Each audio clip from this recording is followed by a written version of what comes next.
we were very lucky that these remixes we were doing turned into the. So, welcome to the show, Michael Gray. Thank you, Daniel. It's lovely to be with you. Likewise. So, what was the thing that got you into DJing in the first place? I just had this natural love for music, particularly soul music. When I was probably only about 5 or 6, soul and pop, admittedly. And then when I got to about 10 years old, um, I'd go to these discos, kids' discos, and sometimes I see the DJ with 2 decks. I was like, this is good, and then go between one and the other. My sister then started dating the DJ, and he came round one Christmas for all these parties we had in our house with this double deck system and lights and everything. And then my dad made me 2 decks. He put the 2 decks together with a mixer in between. And after that, I started doing our local Churchill disco at the age of 12. And I did it every month, an under 16s party my dad organised. And I did that till I was about 15, something like that. So everything started very, very quickly for me. And then by the time I was 16, I knew exactly what I wanted to do. And I was DJing in various bars local to me, and at the weekend. Then by the time I was 18, I was working in clubs in London, um, and never looked back.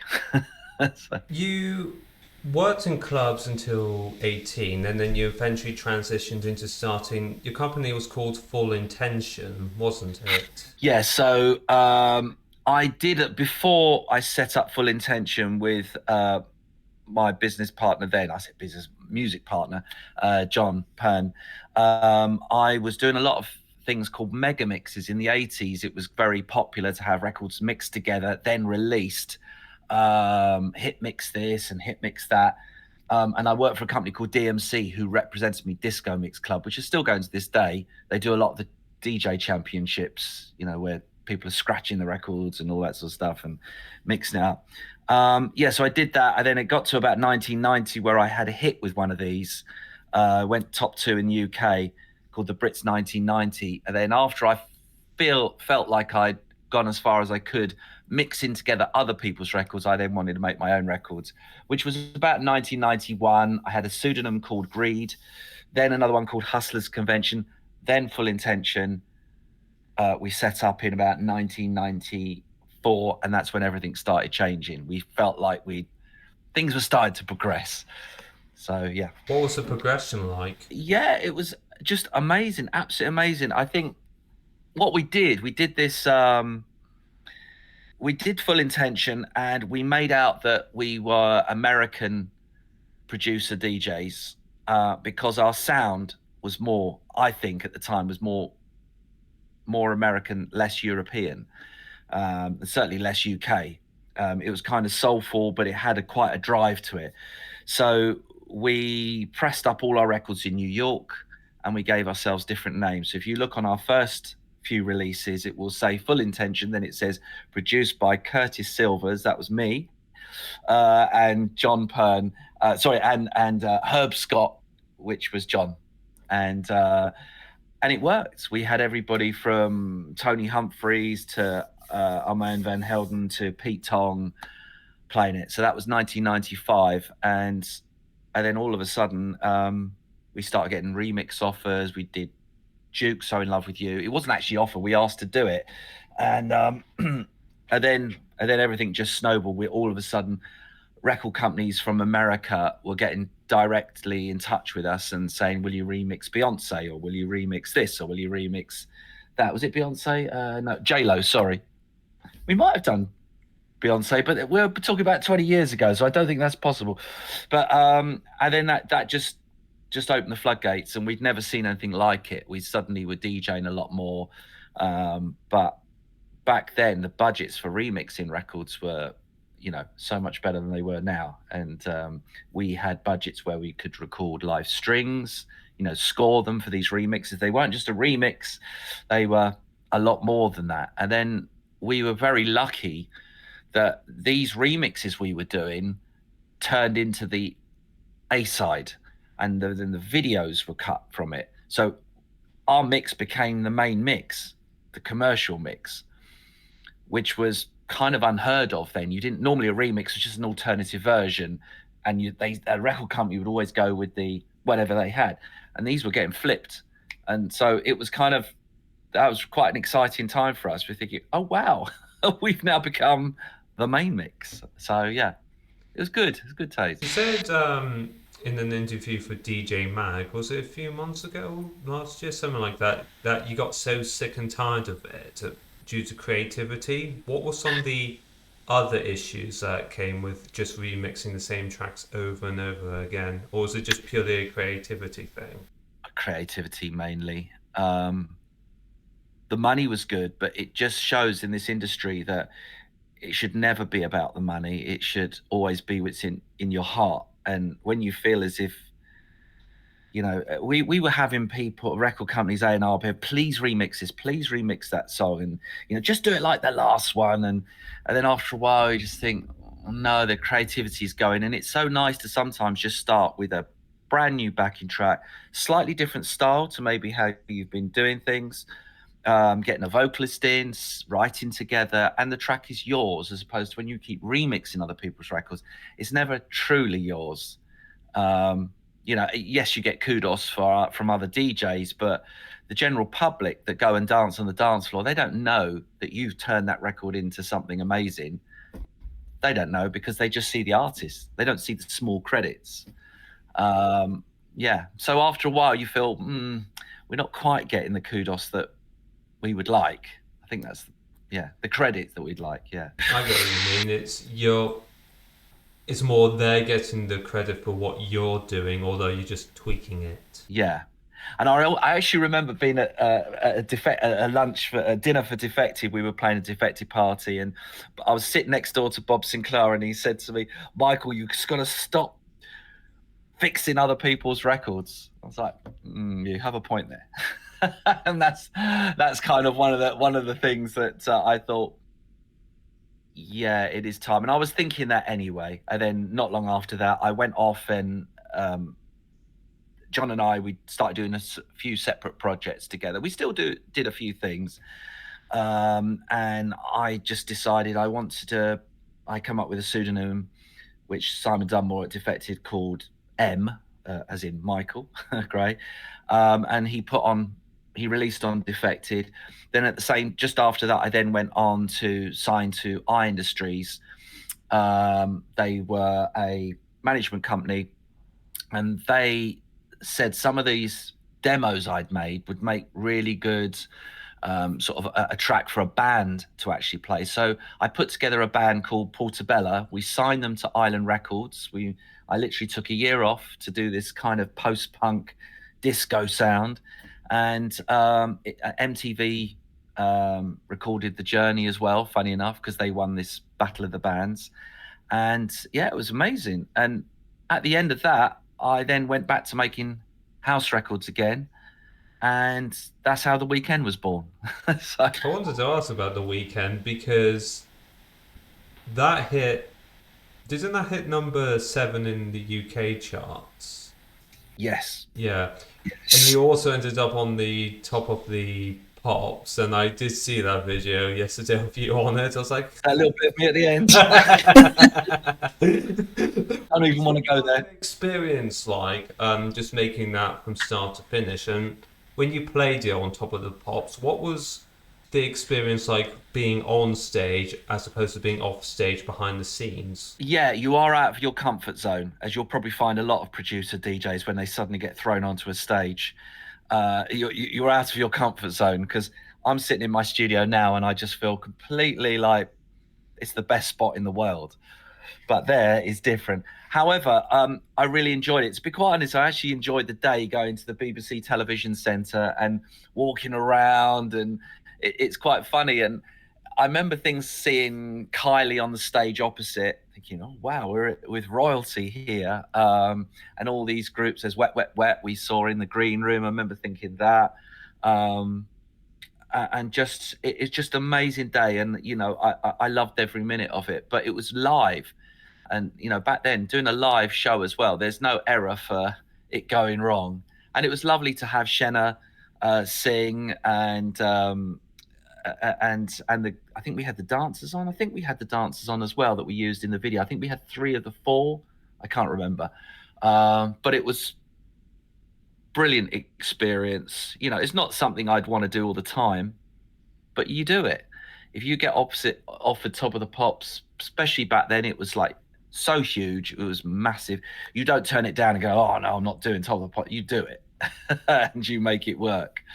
So I was quite happy, to be honest, in the background on that. That's fine. I'm just happy the song got on there. How important was Shanna for the weekend? Because what bits of the weekend did you do? Because I assume you did the track, but was she entirely responsible for the vocals, or did you kind of help with that? Yeah. So funny enough, I got Shenna in when I had this idea where using Oliver Cheaton's at the end part, and revocaling it. And I got Shenna in and another guy called Xavier, who I'd used on other Full Intention stuff, plus Shenna we'd used anyway in the past. And I said, can you just re-sing this whole chorus, singing I Can't Wait for the Weekend to Begin? And we changed the chords a bit and we changed a few things around so it just came its own. And Shenna was fantastic for that. And then about a year later, after I finished that album, I then went back and produced the track properly. And the record, as you probably might remember, that we just put it out as a white label with just the choruses. There were never any verses. It was just a chorus thing. All I wanted was this positive message of everybody singing "I Can't Wait for the Weekend to Begin," and that is it. You just see it as a club track. You don't see it as a radio record. But then, of course, when it then gets signed to a label, Island Records in this case, or I Industries, who got a label deal for it through our Island Records, you know, obviously they want to take it to radio, and just a chorus enough might not be enough for radio. So we sent the track to a few different writers to see if they could write. You know, I don't write lyrics. I can write main chorus lyrics or something here and there, but generally, or I hear melody lines in my head. But for someone to write something that was quirky but not cheesy, um, 2 people came back, a duo, Sally Steele and Jim Irvin, and they written this fantastic 2 verses. And the moment I heard it, I was like, this is the one. It was very, very quirky. So in that, we then threw that in, and we got Shenna in to then re-sing the verses. Now, the verses are sung really quirkily. Is that such a word, quirkily?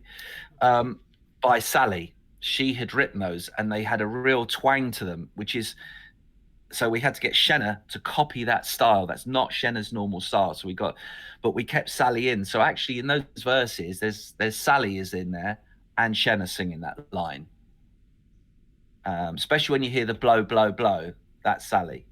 So and Shenna done a wonderful job. Brilliant singer, and we still do the odd thing together even now. You know, we might have to do some radio thing, and it's lovely to meet up with her. You know, she's one wonderful singer.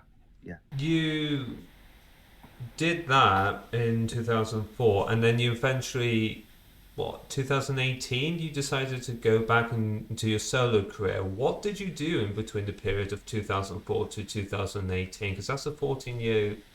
It is a long time, yeah. So, well, I was DJing as Michael Gray up until about 2012. I got so. Oh, and I had other singles after that. We had Borderline, which did well as well.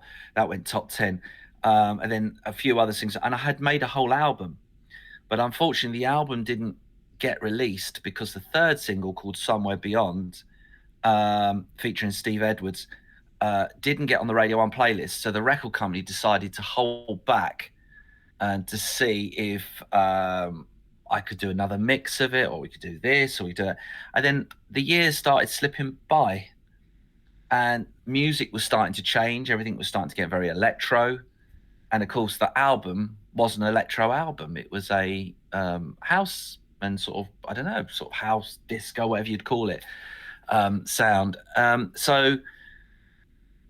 I was starting to find as well from the DJ in that I was getting booked into places where people were expecting you to play the weekend, but all the commercial records like the weekend at that time of you DJing. Now, for someone like me, it's all about playing new records and classics, obviously, that's in my set. And I just find I was getting booked into places where I didn't want to play any of those records. Anybody could play a commercial set, in fairness. I didn't want to play Beyonce's latest. That's not me. You know, I just like to play good house tunes, which are just house records. The Weekend just happened to be a house record that turned into a commercial record, which I'm totally grateful for. But after a while, you're just thinking, I don't want the money. I'd rather just not DJ. So I stopped DJing and I reset up Full Intention with John, and that's what we were doing. A lot of underground stuff. We made a lot more sort of deeper house records and sort of went back to our 90s roots. So that's what we did. And then 2017, I was really loving all the Glitterbox stuff and that whole vibe, and I thought, this is exactly where I need to be. So I started doing my solo stuff again, with doing the Glitterbox parties, a few of those, and I remixed The Weekend just to play out. I put it the Glitterbox mix. I slowed the tempo down, kept it nice and cool because the disco sound had changed. It was a bit slower, less funky house, and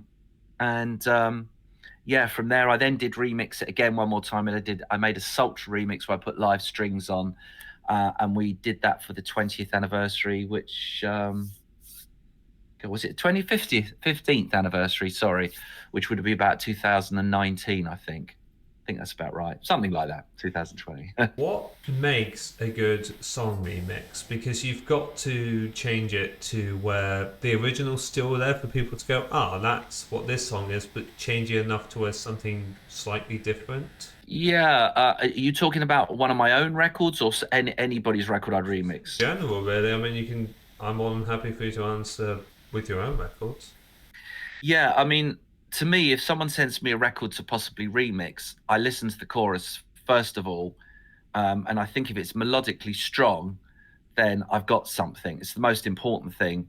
If it's not melodically strong, it would have to have some hook in it, some keyboard hook or whatever it is that I could base the whole track around and then make even bigger to make the chorus sound stronger. So sometimes you're doing this battle.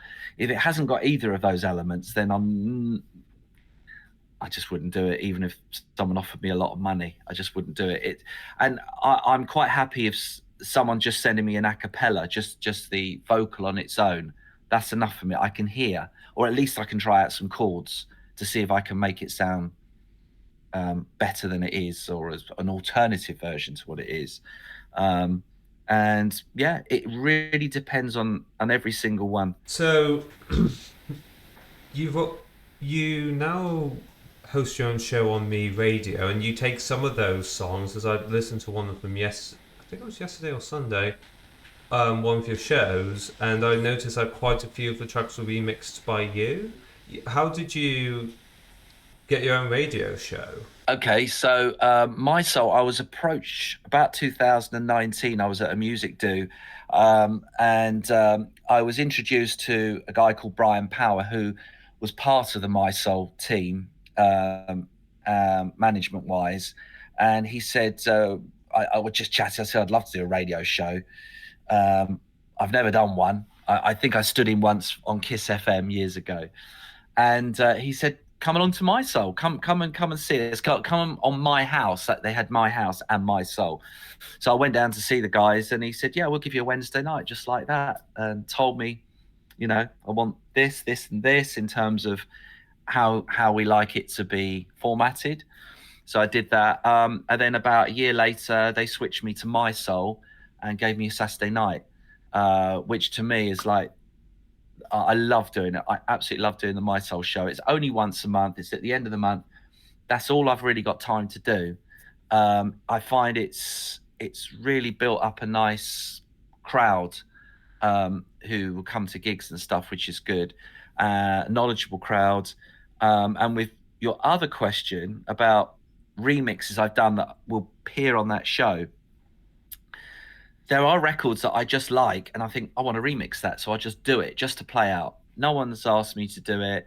I'm not trying to release it. I just do it so I can DJ out with it, and I can play on my soul, and and it just makes it a little bit more special. So people then tune in. Hopefully, if they like those remixes, they tune in to hear those remixes, or they might hear something a little bit special, which they wouldn't. So it's, there's no money in it. I just do it because um, for the love, isn't it? Really.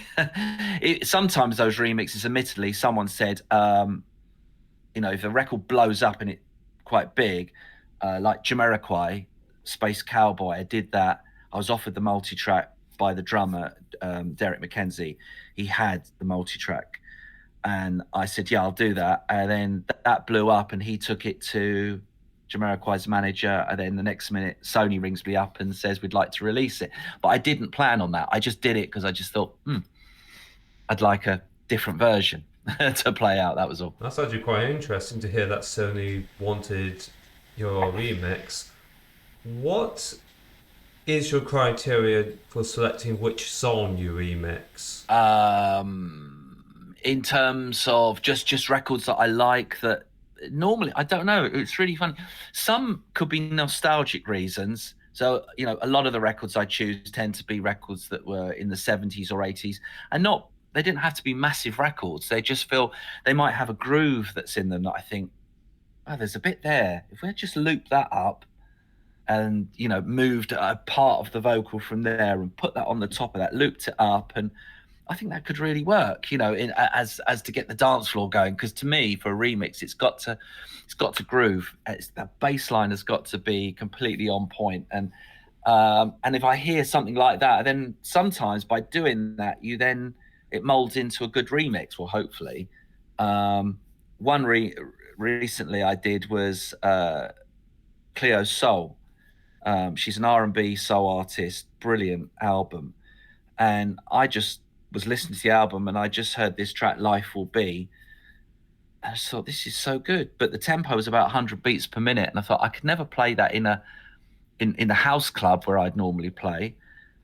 But I'll just try time stretching the vocals and adding a piano here and doing this and doing that, and then I play it out, just check it, and then you see the reaction, and think, "Oh, I've got something here." So, but then unfortunately, I can't actually clear that because I, try and get in touch with her, but no answer. So I just have to leave it and just, I won't put something out there and give away, or I won't, I don't own it. There's nothing I can do, but at least I can just play it out, and hopefully people then go and listen to her album who are more of a house head, and think, oh, this is a good song. I like this artist. Yeah. Out of the remixes that you've played, altered the tempo, all that, how many of those inspires your latest album, Optimism? And what Okay. inspired you to make Optimism? Right. Well, no remix whatsoever, as far as I can see. No. So that was totally fresh. So I sat down, apart from one track, which I'll tell you what that is in a minute. But basically, I just sat down with bass lines and chords, something fresh, and just to see what had come out. I stopped remixing for a few months just to concentrate and home in on the sound, and sent the backing tracks to some singer writers, not big artists, just good artists, and they sent back, a chorus or a verse and chorus, and then I'd go back and change the music sometimes to make it even better and suit their vocal performance and their melody line even better than what I gave them in the first place. Not on all of them, but quite a few. And that's how it worked. So we kind of go backwards and forwards between each other. They record a lot of singers now. Have got fantastic setups in their own homes. I don't need to come into the studio, but we can, like you and I are doing now. We can chat and work it out.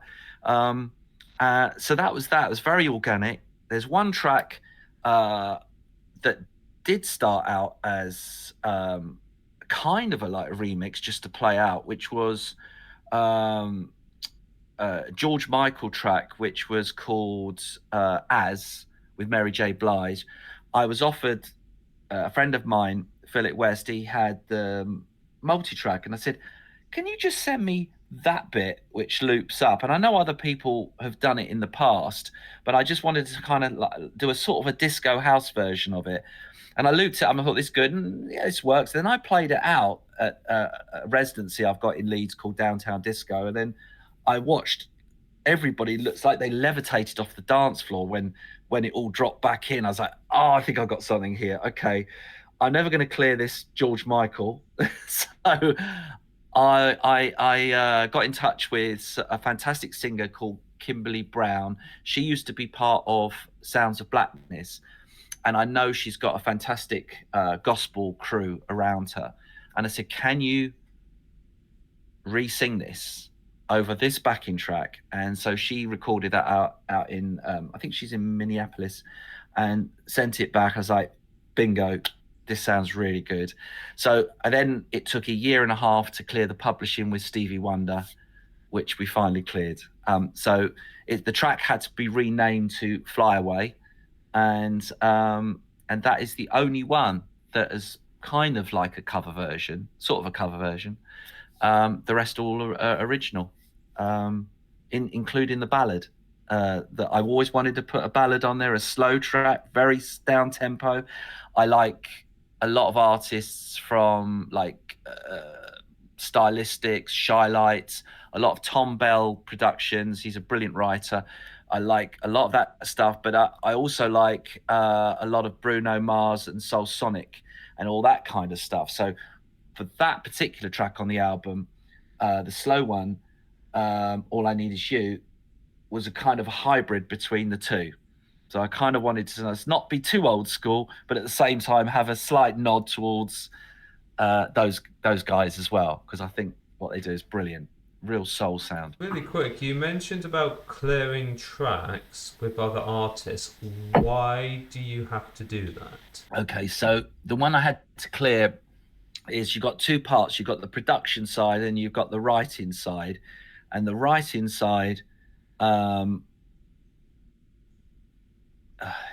is where you've taken like a hook, for example, until the day, da da da da da da. You go, and it's a melody line that Stevie Wonder and lyrics that he wrote. So you have to clear that side first to then get a license for your record to actually be released. And I mean, a lot of people don't really do it. Some do it, some don't. But because this was an adaptation, I didn't cover the whole record. I only covered a part of it. So you have to kind of go, you can't just say, oh, it's a straight cover. He still gets 100% of the publishing. It means I don't get any publishing, but Stevie gets the 100% of the publishing. It's his song. It's not my song. Even though I've changed the bass line, I'm still working along his melody line. So I don't know if that answers the question, but that's in that case. It's Just yeah. But all my other records and the publishing on this album, all the publishing is split between myself and whoever the other writers are, which is normally the singer writer, lyric writer. Michael Gray, everyone. Where can people find you if they want to learn more about you, learn about your music, or just tune into your radio show, or even Yeah. Well, on the socials, it's DJ Michael Gray official. That's on Instagram and Facebook. I also, apart from my end of the month, My Soul show, which you can listen back to if you can't listen live on DAB, is it's on my SoundCloud and Mixcloud, iTunes, and YouTube. I had to think about that, and that comes out the following day after my show. And I also do a Twitch show on Twitch TV, which is normally every other Thursday at 7 p.m. And I actually dig out the vinyl. You can see there's a case on there, but there's a turntable there and another one there. And first hour I dig out a lot of the vinyl and a lot of records that have inspired me over the years. So I'll do that for the first hour.